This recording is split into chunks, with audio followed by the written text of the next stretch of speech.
প্রতি বছরের মতো এবছরও আগরতলা দুর্গাবাড়িতে বাসন্তী পুজো উপলক্ষে প্রথা মেনে ব্যাপক উৎসাহের সাথে এবং বিপুল সংখ্যক ধর্ম অনুরাগী নারী পুরুষের উপস্থিতিতে নবমী পুজো অনুষ্ঠিত হয়। এই নবমী পুজো সহ দুর্গাবাড়ির বাসন্তী পুজো আয়োজনের প্রেক্ষাপট তুলে ধরতে গিয়ে রাজপুরোহিত দাবি করেছেন 150 বছরের বেশি সময় ধরে এই পুজো চলছে এবং রাজ আমল থেকে এর প্রচলন বলে দাবি করেন তিনি।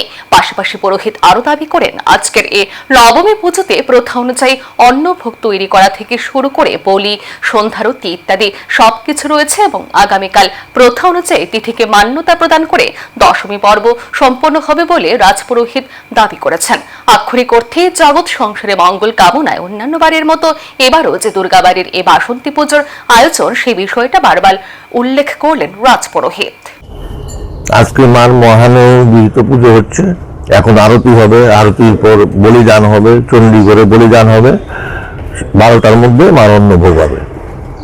মূলত মানে এই যে পুজোটা হচ্ছে রাজবাড়িতে কত বছর ধরে হচ্ছে এবং এটা এখানে 150 বছর ধরে হচ্ছে।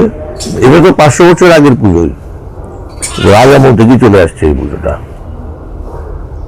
এখানে মায়েদের যে দুটি হাত রয়েছে, বাকি যে আপনার মতো সবাই তো জিজ্ঞেস করে, কিন্তু এখানে মা দশভুজায়, দ্বিভুজা না। পিছনে রূপকায়িত অষ্টভুজা আর সামনে বিশ্বত দ্বিভুজা।